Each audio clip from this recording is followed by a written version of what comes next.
This is our gravel plant, concrete, wood, drywall. It's going to be filled over. Yeah, it'll be filled. That ain't coming out. It's all stuck in that concrete. Randall Bell says what he's doing on his own private land is nobody's business. I don't think we're doing anything wrong.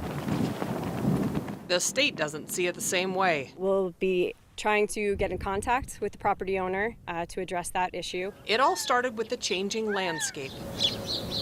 Residents in the small community of Elephant Butte love their majestic views. We have a gorgeous view to the west here. It started changing, they say, in 2008. This is not only an eyesore, it makes everybody's property here, degrades our property. It degraded the view. Kent Barber lives across from Bell's 100-plus acres.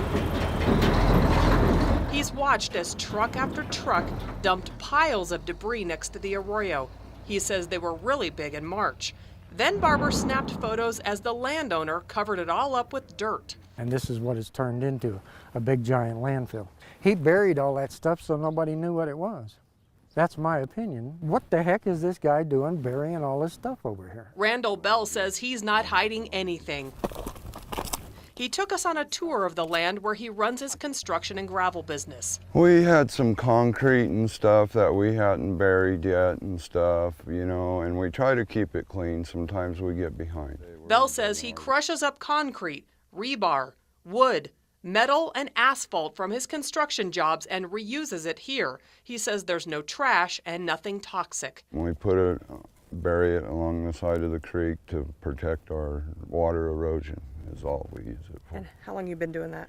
For as long as I can remember. Inspectors from the New Mexico Environment Department checked out the property in March. They say there is no risk to the public or the environment, but they issued this notice of violation for not registering as a recycle facility, even though Bell insists he is not one.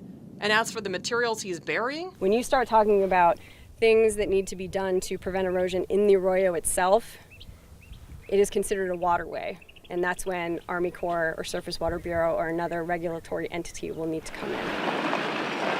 The arroyo empties into the Rio Grande about 3 miles downstream when they get a heavy rain. If we don't protect it, it's going to wash away. Bell has no plans to dig up the material he buried, saying he's shoring up the property to one day develop it. If we're doing something wrong, we'll fix it, we'll fix it.